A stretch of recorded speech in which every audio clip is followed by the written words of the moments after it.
Milloin kiusaaminen on rikos?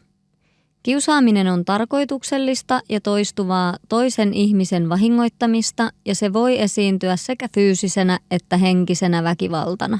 Se on vallan väärinkäyttöä, jossa kiusaajalla on valta-asema ja sitä voi tapahtua sekä kasvokkain että netissä.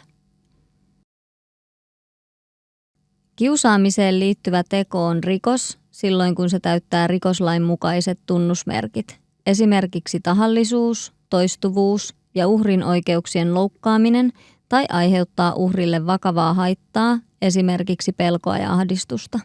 Kiusaaminen voi olla esimerkiksi jokin seuraavista rikoksista. Kunnianloukkaus voi olla rikos silloin, kun jonkun mainetta vahingoitetaan tahallisesti, toistuvasti tai vakavasti.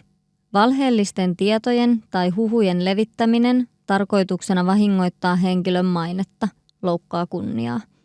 Sosiaalisessa mediassa julkaistavat herjaavat ja loukkaavat kirjoitukset, esimerkiksi juoruilu, huhujen levittäminen, mustamaalaus, nolaaminen ja nöyryyttäminen, töykeät ja ilkeät kommentit sekä halveksunta voivat täyttää rikoksen tunnusmerkit. Viestintärauhan rikkominen ja häirintä on tahallista, toistuvaa ja ahdistavaa viestittelyä ja soittelua, kun henkilö on jo pyytänyt lopettamaan. Häirintä voi olla myös tahallista kiusantekoa, henkistä painostusta tai manipulointia. Yksityiselämää loukkaavan tiedon levittämistä on esimerkiksi se, kun levitetään henkilön terveys- ja yhteystietoja, tietoja perhesuhteista tai seksuaalisesta suuntautumisesta. Myös kuvien tai videoiden levittäminen toisesta henkilöstä ilman lupaa, erityisesti kun kuvat ovat nolaavia ja loukkaavat yksityisyyttä. Vainoaminen voi ilmetä toistuvana ja uhkaavana toimintana, joka aiheuttaa uhrille pelkoa ja kärsimystä. Esimerkiksi seuraaminen, uhkailu ja häirintä, joka vaarantaa uhrin turvallisuuden tai hyvinvoinnin. Laiton uhkaus puolestaan tarkoittaa väkivallalla, henkisellä vahingolla, omaisuuden tuhoamisella tai jollain muulla tavalla uhkaamista, jonka seurauksena uhri pelkää henkensä, terveytensä tai omaisuutensa puolesta. Uhria saatetaan uhata väkivallalla, esimerkiksi sanomalla tapan sut, hakkaan sut tai tiedän missä asut. Seksuaalinen ahdistelu on sellaista käyttäytymistä, jonka henkilö kokee häiritseväksi ja loukkaavaksi. Esimerkiksi ei-toivotut seksuaaliset ehdotukset tai kommentit. Seksuaalinen koskettaminen ilman lupaa tai seksuaalisten kuvien tai viestien lähettäminen ilman vastaanottajan suostumusta. Rasismi ja syrjintä voi olla rikos silloin, kun internetissä tai muualla esitetään julkisesti johonkin ryhmään kohdistuvaa rasistista vihapuhetta tai jaetaan rasistisia julisteita tai muuta materiaalia.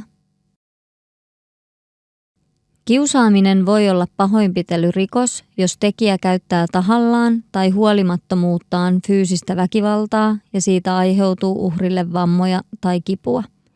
Esimerkiksi lyöminen, töniminen, potkiminen, joka aiheuttaa uhrille mustelmia, ruhjeita tai murtumia.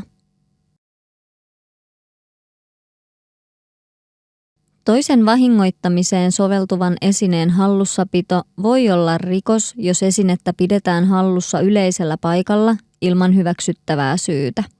Jos kiusaaja pitää hallussaan puukkoa tai muuta teräasetta ja uhkaa sillä uhria aiheuttaen pelkoa, vaikka ei varsinaisesti käytä sitä, voi tämä täyttää laittoman uhkauksen tunnusmerkistön. Kiusaaminen voi muuttua ryöstöksi silloin, kun siihen liittyy väkivaltaa tai väkivallalla uhkailua ja omaisuuden anastamista. Kiusaaja ottaa uhrin omaisuuden, esimerkiksi rahat, kännykän tai muun esineen vastoin hänen omaa tahtoaan.